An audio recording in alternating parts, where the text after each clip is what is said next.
Hello, this is the Smiling Conscious Traveler podcast. I'm Ottmar Braunicker from Austria, and my guest today is Samantha H. Flatman from Canada.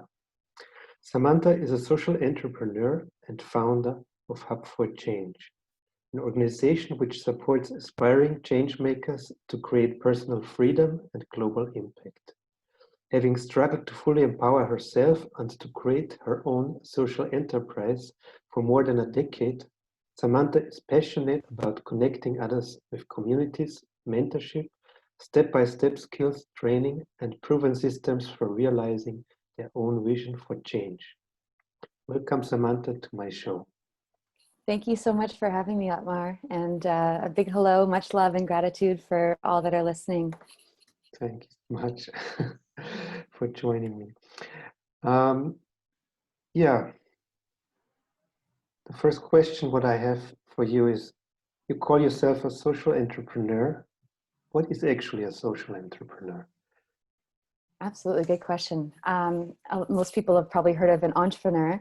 So essentially a social entrepreneur is an entrepreneur who creates an enterprise whose primary purpose is really to provide innovative solutions that address widespread social and environmental issues, right? And you know, unlike most conventional businesses where the biggest performance indicator is profit, with social enterprises, it's a three they call it like a triple bottom line. So people, planet, profit, you know, good for all parties involved, and it is truly possible to do both good in the world and to, you know, make a good profit as well. Yeah. I just remembered something. What I'm looking for very much is lately that I look for synergies. Mm-hmm. And I think that's what is social entrepreneurship about, to look for synergies, not for compromises.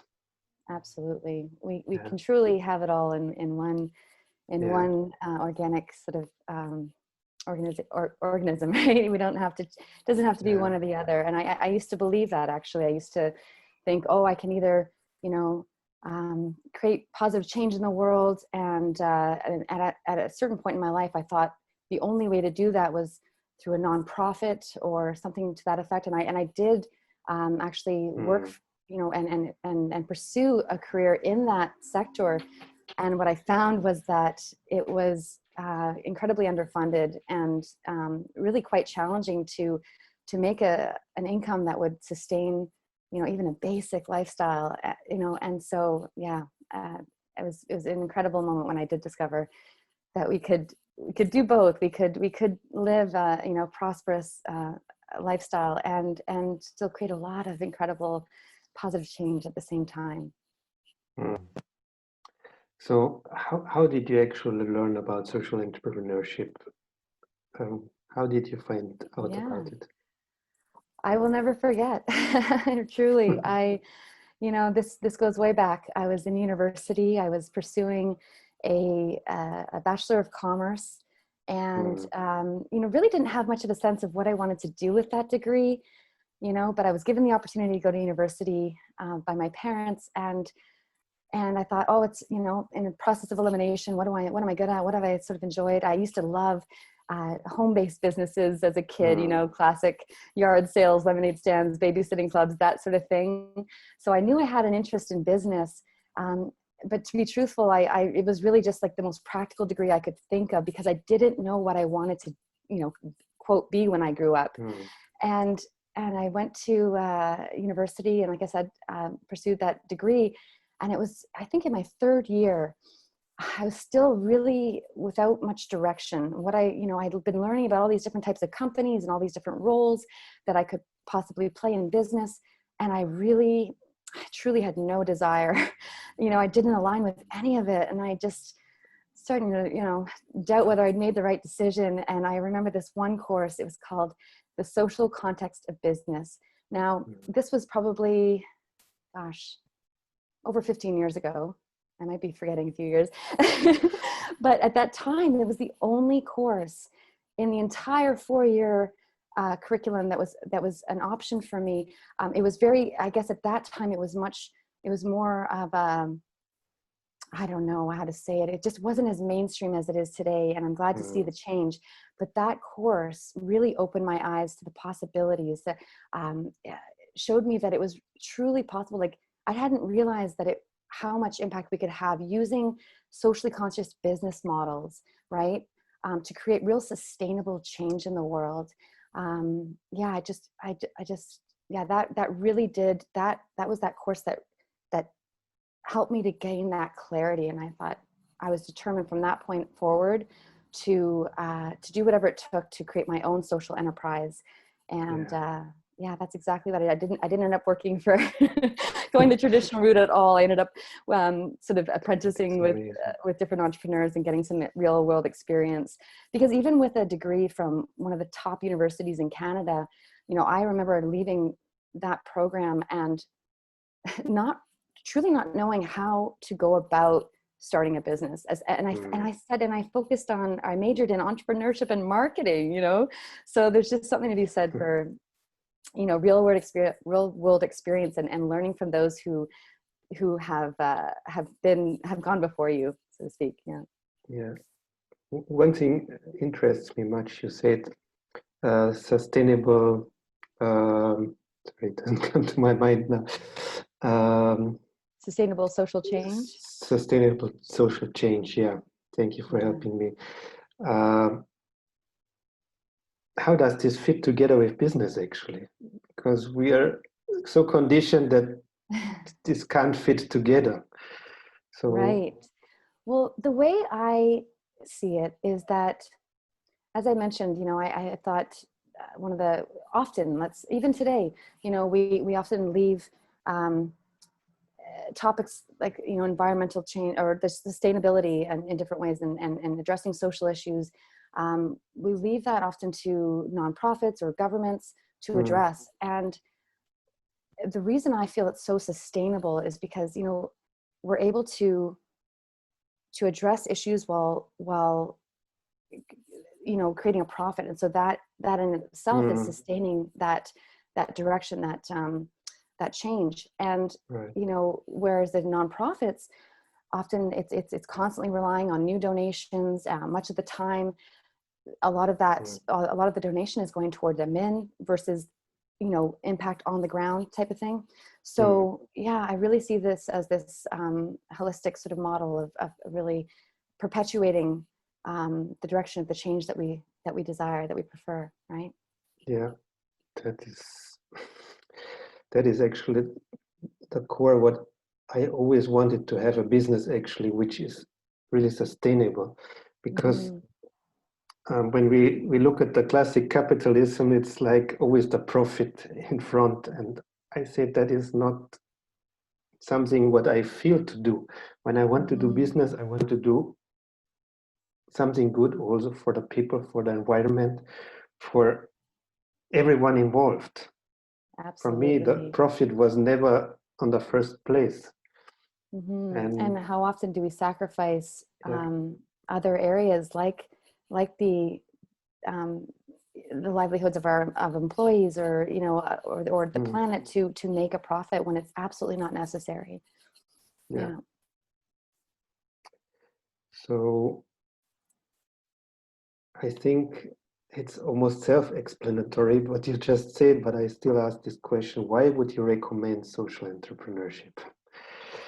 Well, obviously everything I just shared, I think it speaks to that. And at the same time, for me and for other individuals who really choose to live consciously and to, you know, just to make a difference in their own way, to leave a lighter footprint, you know, I find that this form of entrepreneurship is so much more rewarding for me. I love that, you know, I see, no matter what, even if some months, maybe I don't make as much money as others, I still know, I can still see the impact that I'm having in people's lives.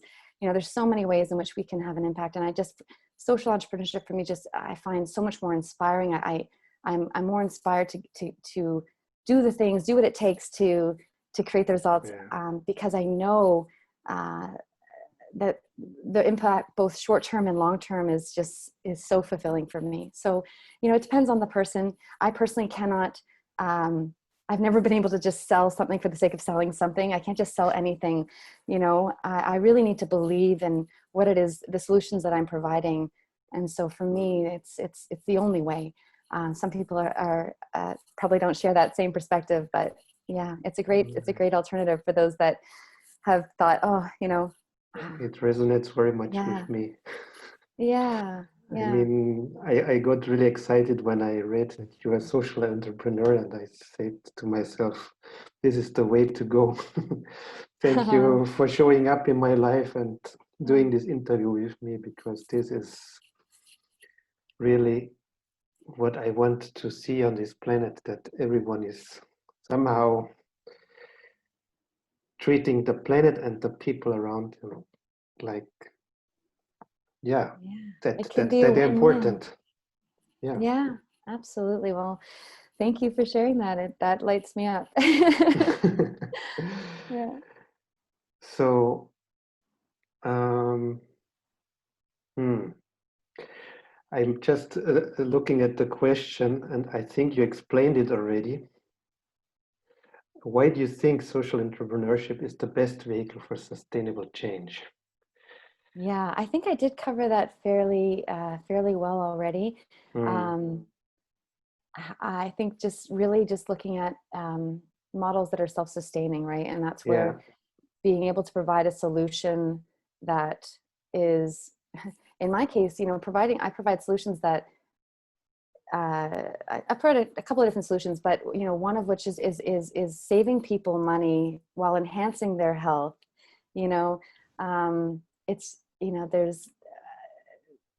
there's something to be said for like I said, the win-win aspect. I think is if it's built into the model where people are either saving money or able to perhaps increase their wealth creation potential, that sort of thing, or I mean, it just perpetuates itself, I guess. I don't know how Hmm. else to say it, but just, yeah.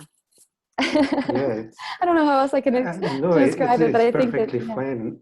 yeah. I think it leads me back to this, what I said in the beginning. It's all about synergies, Hmm. that everything works together, and that everyone has a win-win situation, as you said, who is Absolutely. participating in the whole game.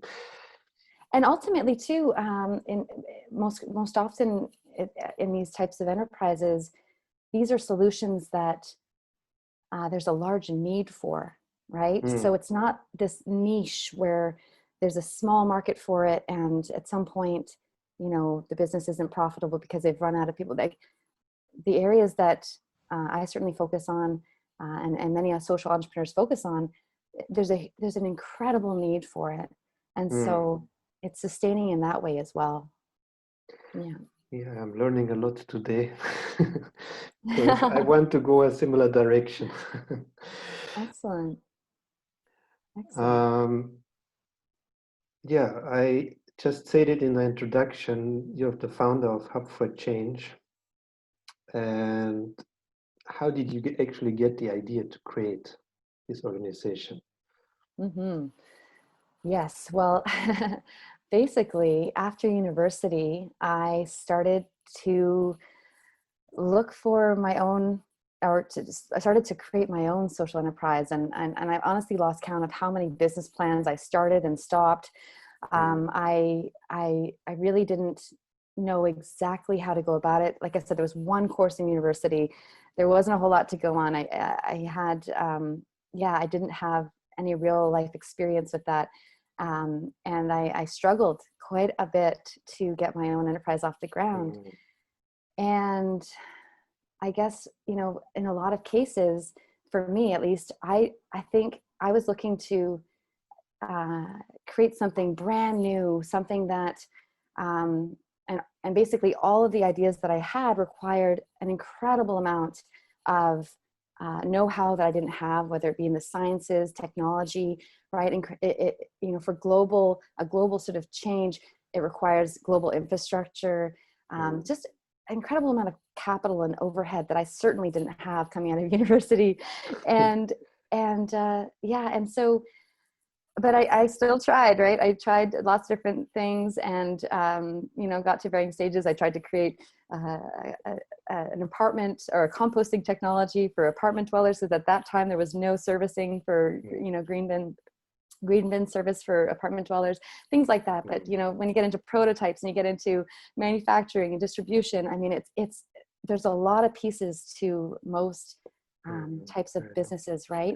And so I really struggled a lot, and I didn't have much in the way of mentorship, and so when I started to pull these pieces together, learning some of the skills that I needed, finding the mentorship that I needed, leveraging existing infrastructure and partnering with existing companies that were providing these solutions, like that that made all the difference. And I just really wanted to create a space, a hub for change, that would help support other aspiring change makers, and even struggling aspiring change entrepreneurs like I was, right, to sort of gain access to resources, and mentorship and support and all that I needed, that I discovered that I needed, just to help facilitate that for them. And so yeah, when I finally put the pieces together, it was clear that there was a need for that too. And so that's a big part of my business is supporting other change makers to get their own social enterprises off the ground, and to fulfill their unique visions for change. Yeah, I realized it myself the last couple of months and years that it's very important to have a mentor. Yes. If you want to achieve something, I mean, you can do it by yourself, but it takes so much more time if you do it by yourself. Absolutely. And even with my journey now with the podcast, I started in 8 weeks because I used a mentor. Mm-hmm. But some people don't even get done in 2 years because they are struggling to figure out how it works.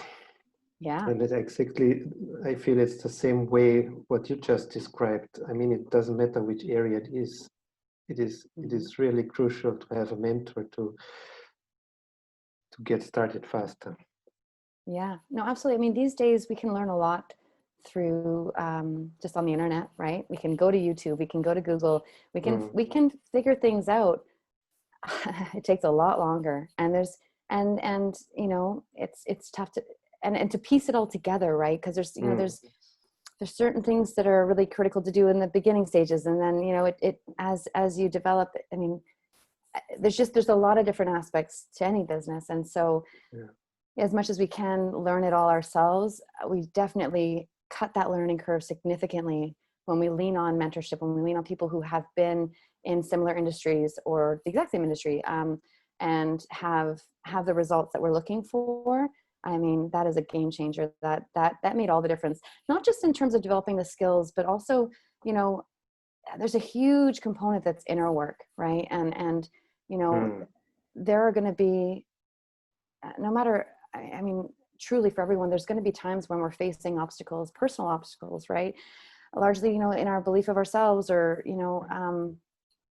gosh, there's just so many different things. But having a mentor and also a community of, really surrounding yourself with other people who have similar passions, who have similar, who are working towards similar goals, and really surrounding yourself in that, so that on those days when you're maybe doubting yourself, or you have people to remind you, you have people to pick you up a bit, and vice versa. There's entrepreneurship can be a pretty lonely journey if we don't have a community and mentors to lean on. It really, and it doesn't have to be. There's, especially today, I mean, it's so easy to find people online who are on a similar path, and to just to collaborate, right? Just to support each other. So it made the biggest difference for me.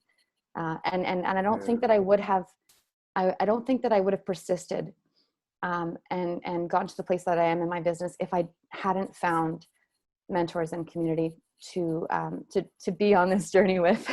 Yeah, I mean, Yeah.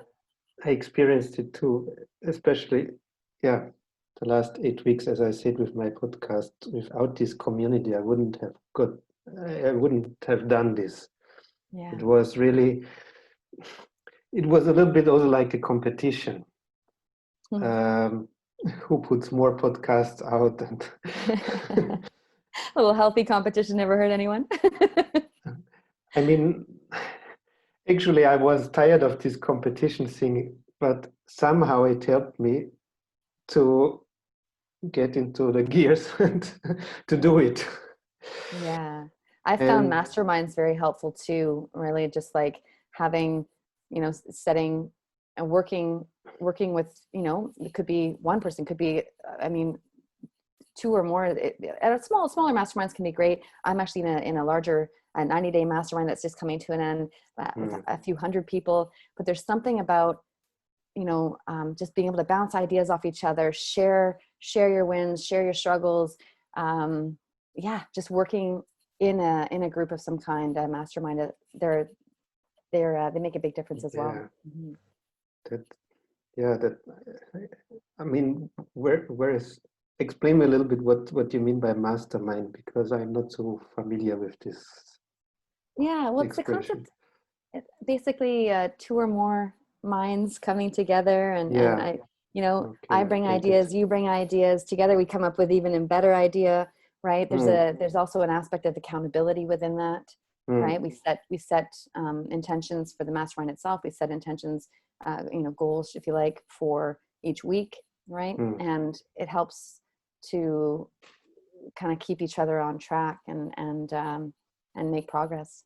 Right? Yeah, doing it together. it's yeah, I just remembered I heard something like somebody saying when two minds come together, it multiplies. It's not just two minds, it's the output is so much more than. Yeah, it's not like 1 + 1 = 2, right? It's like 1 + That's what 1 I wanted to equals say. something exponential. Absolutely. Yeah, and I experienced this so many times in my life that I was afraid to ask for help sometimes, but when I finally did it, I realized that is the key to do something special. Absolutely. Gosh, I I can relate. Yeah, I was pretty determined to not need anyone for a very long time, and man, did I hold myself back. Yeah. Yeah. Yeah. I mean, I think I finally figured it out this year that it really works much better when you do it together. Mm-hmm. Absolutely. Together is better. One of my taglines is together we transform. Really. I mean, sure we can do it on our own, but I mean, why? Yeah, sometimes it's like this feeling, oh, I'm so proud I did it alone, but yeah. Actually it feels much better if you can share it. Absolutely. Yeah. You mentioned it before that you were struggling before you started Hub for Change, and that was actually the reason why you started it. How long did this struggle oh man, last? at least a decade. With what did you struggle actually?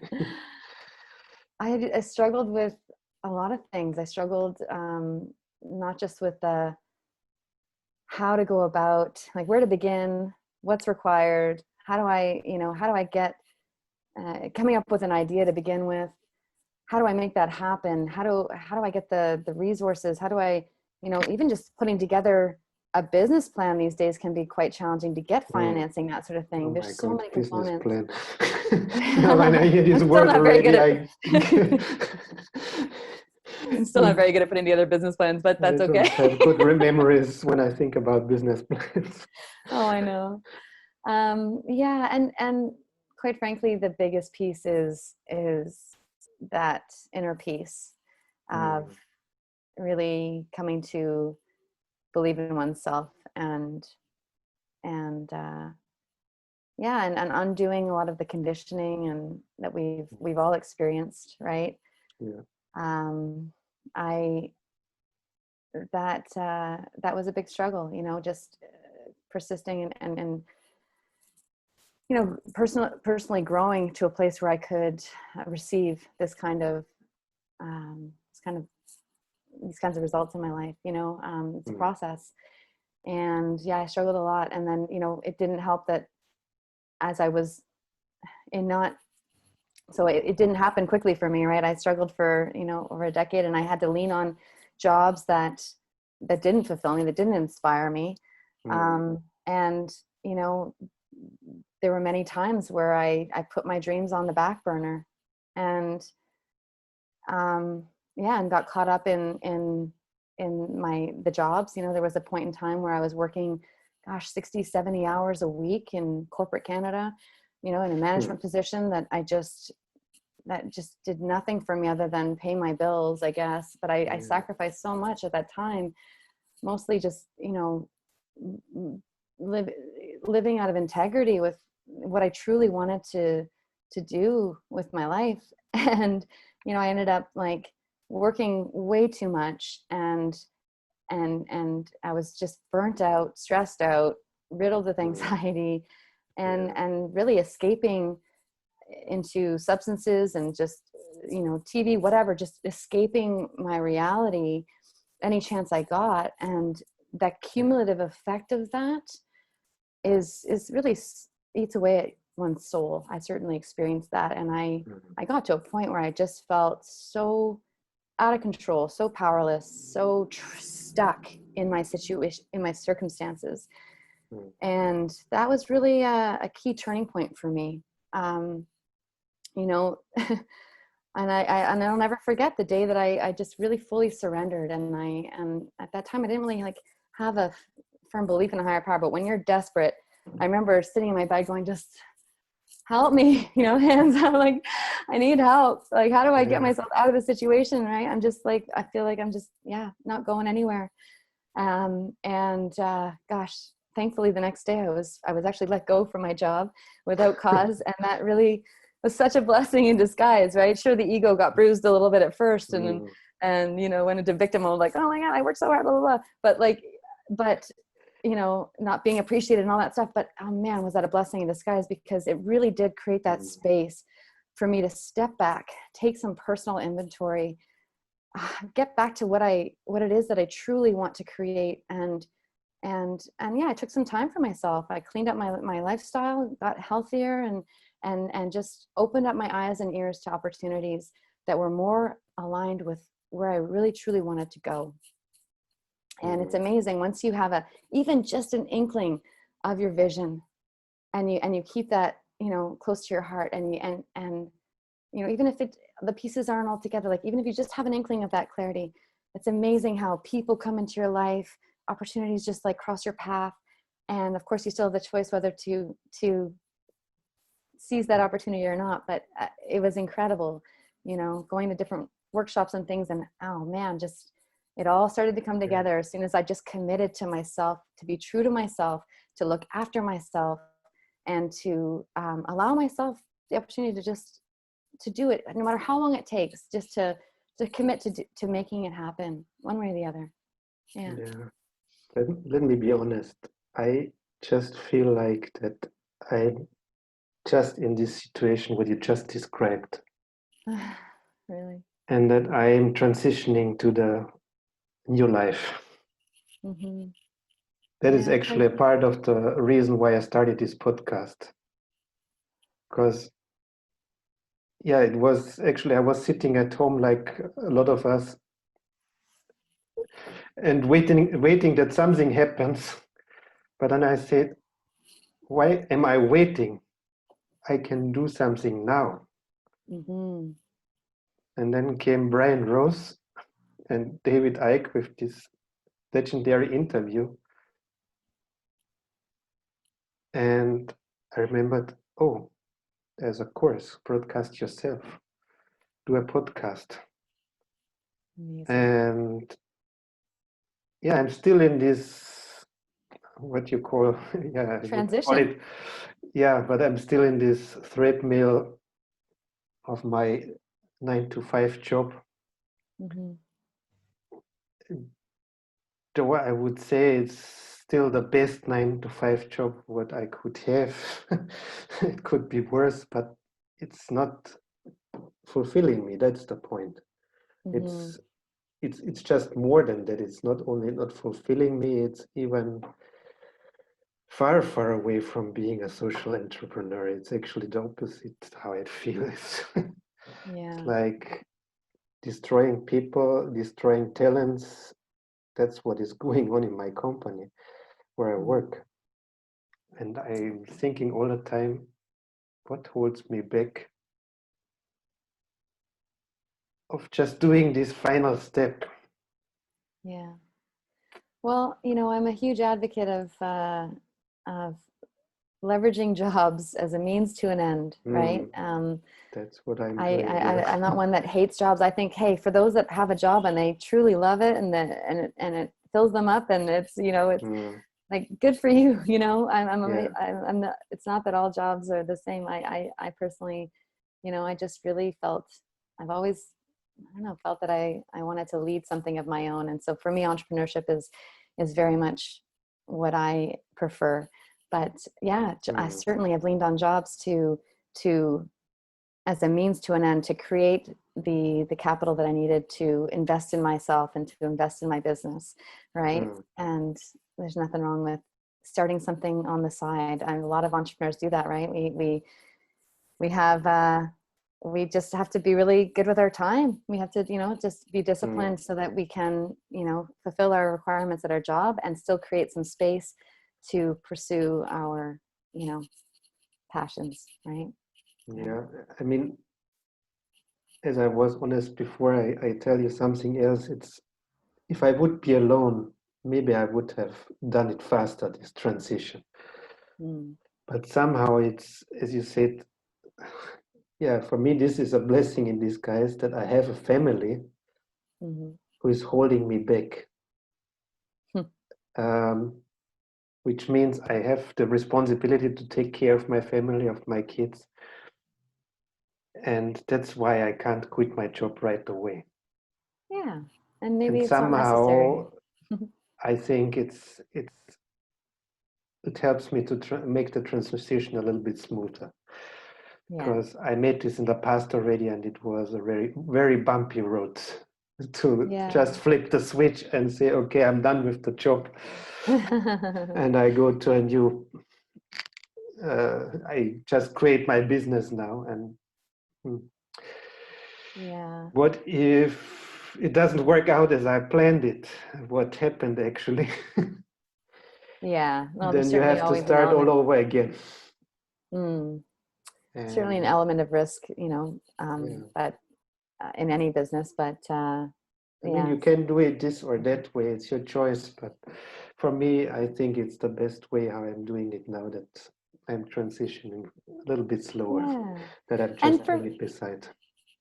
and for me too, I actually, you know, I appreciate that in having having a job, and if you can scale it back a little bit to create more time, that's ideal. But having Mm, a job in a way um, allows one to approach their business from a true place of like service, versus like I need to sell something. You know, I need to cover my bills. So I need to like, you know, like sell. I need to bring in money from my business first, right? So and that can kind mm, of actually backfire. You know, to be in that mm-hmm. sort of desperate place, people can Yes, feel that energy. exactly. So, you know, Mm, it's there's nothing wrong with having you know, having both a job and a business. And when yeah, you'll know when we know when the time is right to officially say goodbye to one and to, you know, yeah. Thank focus you full for time that on the other. perspective. That Yeah. yeah, actually, I just realized I'm much more relaxed if I'm not doing it from a point of desperation. Yeah. Yeah. Takes a little bit of the pressure off while Mm, still, because we, you know, not being fulfilled in your job, you're not going to, I imagine it seems like you're not going to get too comfortable where you're just, because internally it's like this isn't going to do it for me. So yeah, you might be more comfortable financially, but inwardly you'll still have that motivation, that inward motivation, because yeah, it's not checking all the boxes, right? Yeah. It's just checking off the financial. Mm-hmm. So I just was thinking about why we are actually doing all these things. Is I think most of us want to achieve personal financial freedom, or just personal freedom. And I think you called it total personal freedom. So how would you describe this to someone? What does it mean to you? Yeah. Well, for me, total personal freedom is having the ability to truly live life on one's terms, one's own terms, right?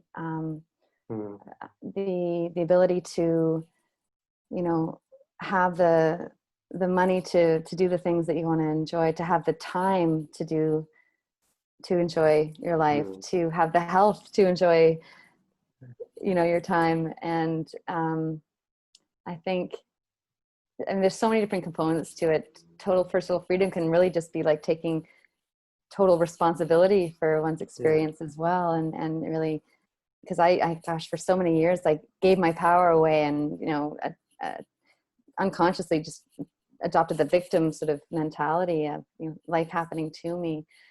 But yeah, total personal freedom. I think it's really having it all. Whatever that means to each individual, right? So my definition of fulfillment isn't necessarily going to be the same as yours. And so having total freedom to, choose one's own adventure, and to have the health, wealth, the time, the emotional freedom, the peace of mind.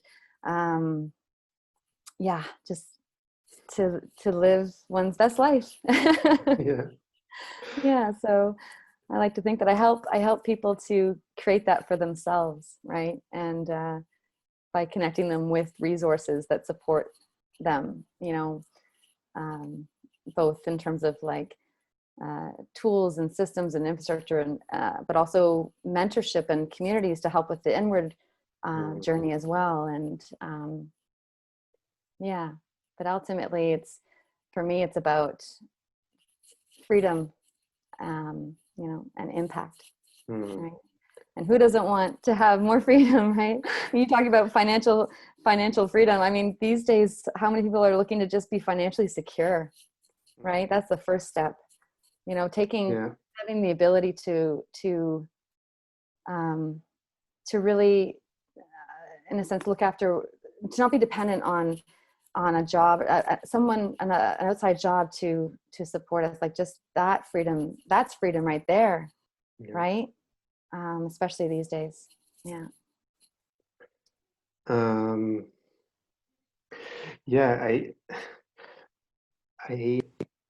mention usually my mentor at every interview, and I actually had an interview with him yesterday, with Brian the Ridgway, and it just came to my mind when you were talking about freedom and about safety, and it always reminds me of that. What if you are safe already?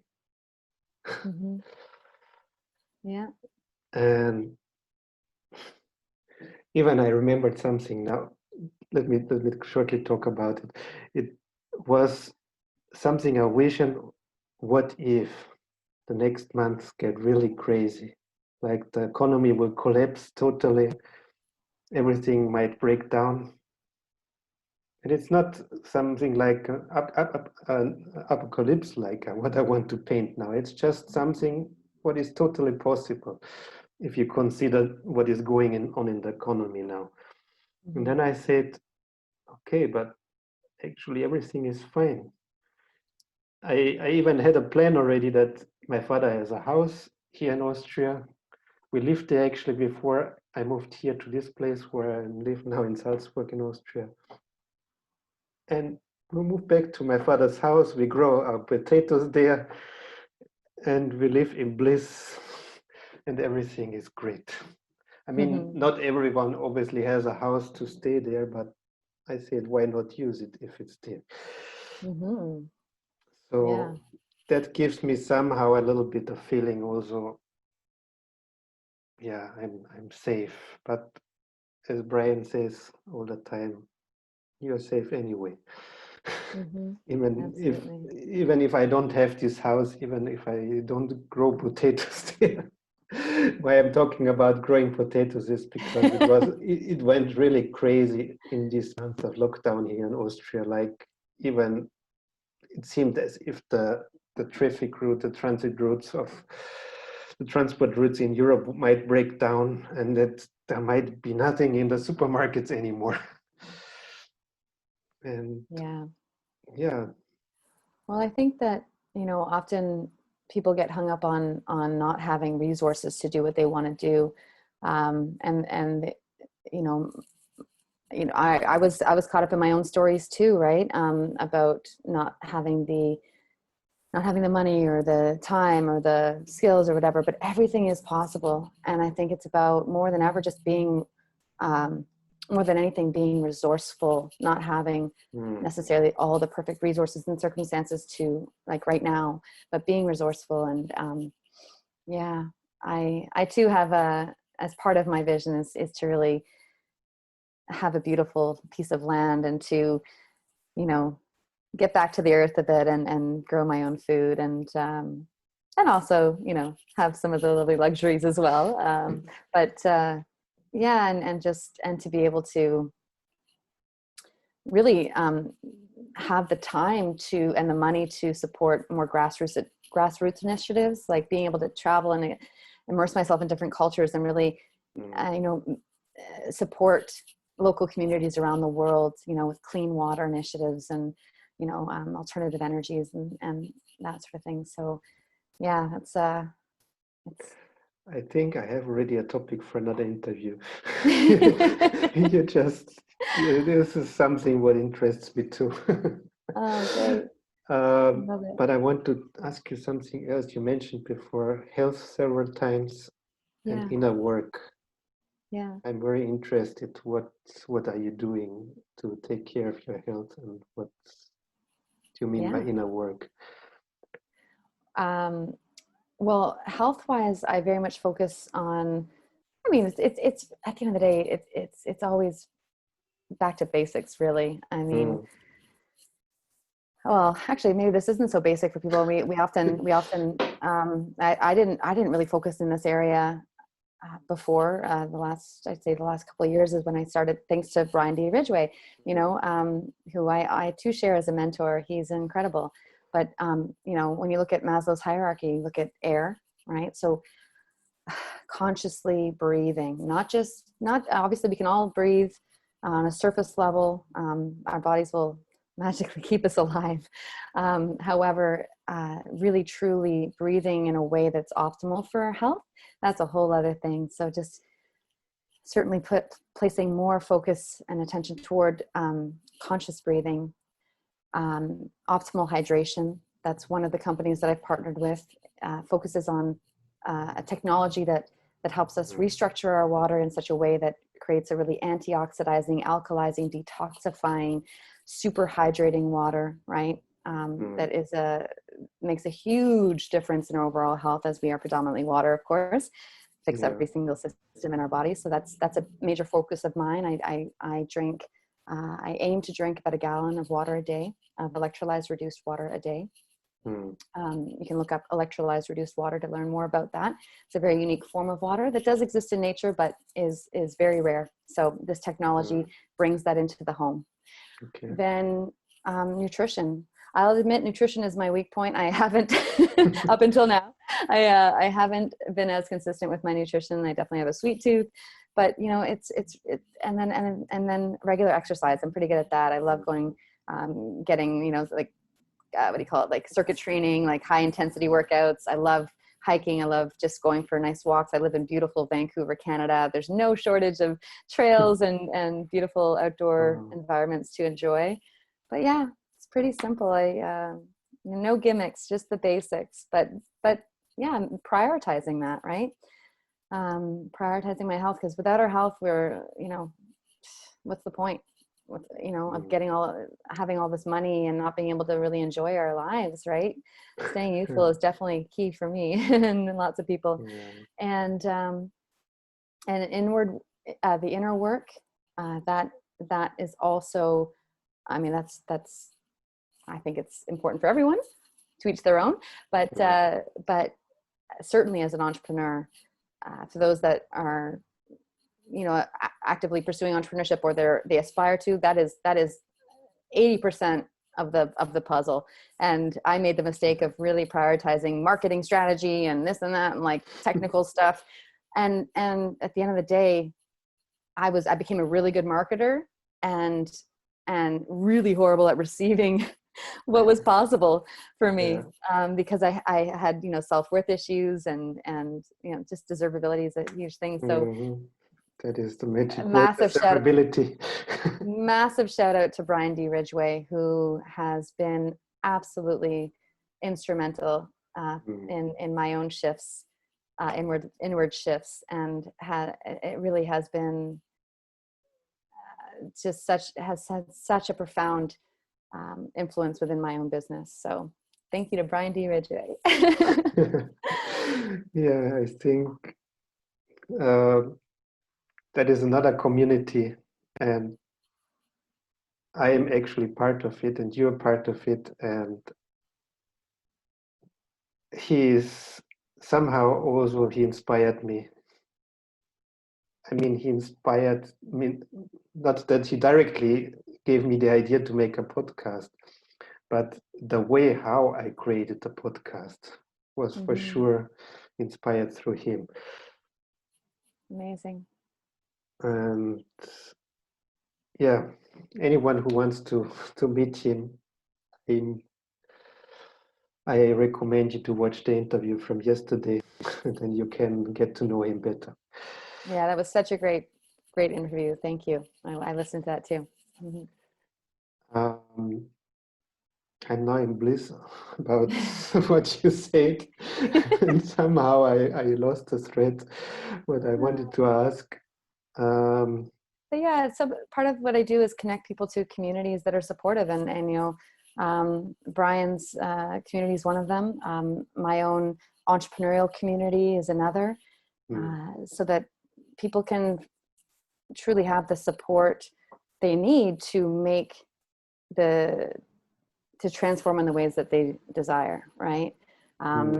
It's a much more enjoyable and quicker process in communities that are aligned with the changes that you seek, right? So everyone's different. It's not a one size fits all, although I am proud to be able to share sort of a one-stop shop kind of platform for those that do aspire to create change in the world, create change in their own lives. And part of that is community, part of that is training, support, tools, really leveraging automation and existing marketing funnels and infrastructure that's already in place, right? Like I said, I tried to reinvent the wheel way back when, and one of the biggest tips I can give anybody who is looking to get started as an entrepreneur is don't reinvent the wheel, right? One of the best ways to get started is to truly partner with existing companies, leverage existing structure, like wherever you can leverage other people's expertise, other people's infrastructure, other people's resources. There's lots of ways to get to use other people's money to start your own business in a way that's, you don't have to. Anyway, there's lots of ways to incorporate the concept of leverage. And just to simplify the process. And the other big tip would be to not underestimate the importance, the significance of inner work. Like I said, it's a big piece of the puzzle. So, yeah. I mean, you just explained something. What I wanted to ask you anyway is, as you said, it can't be one size fits all. And I was wondering, you said hub for change and social entrepreneurship, but how do you know what I want to create? Well, I don't without asking. Yeah, no, Yeah, there's a whole discovery process. but you said actually there's a lot of tools, and what can help me to figure that out? Yeah. So one of the tools is a detailed sort of discovery process for oneself, right? Getting really clear on where you're at, where you want to go, what kind of resources have you got to start off with? You know, if you're pursuing an online business of some kind, you know, where are you at with your socials and things like that? Just taking inventory, right? And another aspect of it is really speaking with somebody who has a lot of experience, uh, and having a one-on-one consult, and really just looking at what's the best, how, you know, where do you want to go, and what's the best way for you to get there, kind of thing. How can you really leverage this platform to achieve your own vision? So it's there are a lot of tools and a lot of trainings available. Some of them will relate to just about every entrepreneur, and others, you know, maybe you can focus, each person's going to focus on areas where they may need more support, right? Or maybe they lean into their strengths, you know, so it's still very much an individual experience, but there's tools to help people get clarity on where they're going and how to get there. That is beautiful. And I want to talk about this, what you said before. You want to make an impact. So what is your way of making an impact, or what kind of impact do you want to make? Yeah, well, there's quite a few different aspects of it, but, you know, certainly helping people to really enhance their own health, right? Physical health and emotional health, really. I look at it's a holistic solution in my, you know, that's what I prefer, right? I mean, I don't want to neglect anything. So, but yeah, looking at really one of the impact is enhance, helping people to sort of achieve optimal health. And obviously, this is a more of a preventative measure. So reducing all sorts of disease and you know, beyond that, like, it's the financial piece as well, helping people to create that financial security first and foremost, you know, financial independence, and then freedom, so that, you know, because what's the number one stressor for people? It's usually around money. If we can help with that piece, that also affects one's physical health. Like I said, they're all connected, right? So physical, emotional, financial health, and so really just to reduce poverty, reduce disease, reduce and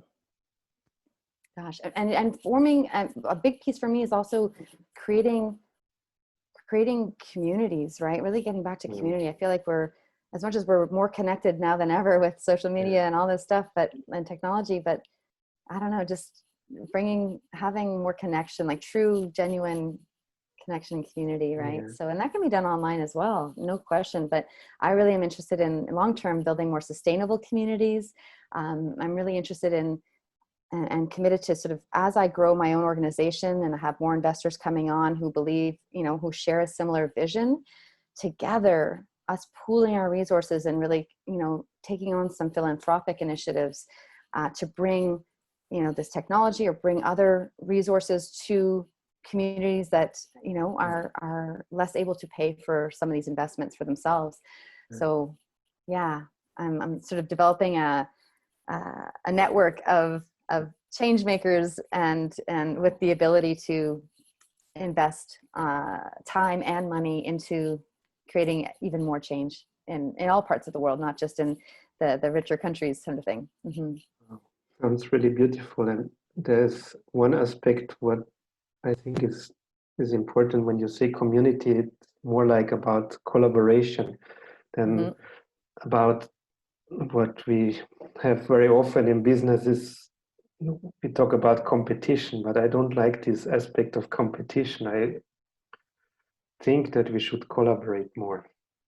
Yeah, well, that just goes back to the whole scarcity model of things, Yeah, right? And, you know, the community that I surround myself with in developing my own business is very much of the abundance paradigm. yeah, So yeah, we don't hold anything back. We're always sharing what's working for us, and there's no, yeah, there's no competition. We're all on our own journey, and we all have, I mean, at the end of the day, I could say the exact same thing as you, Otmar, and people, some people will resonate with how I've said it, and some people will resonate with how you said it. yeah. Or, you know, there's no competition. We're all, yeah, we're all individual, and we are abundant. So yeah, it's beautiful.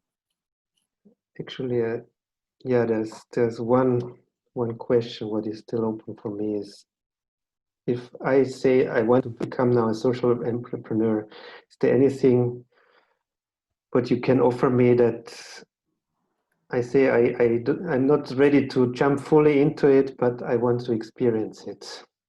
Yeah, definitely. So recently we hosted a 4-day workshop, and it's called The New Era of Freedom. And it's very much helping people to get clarity around their vision, and you know, look at their relationship with money and start to undo some of that conditioning and things that, you know, beliefs that are been holding us back.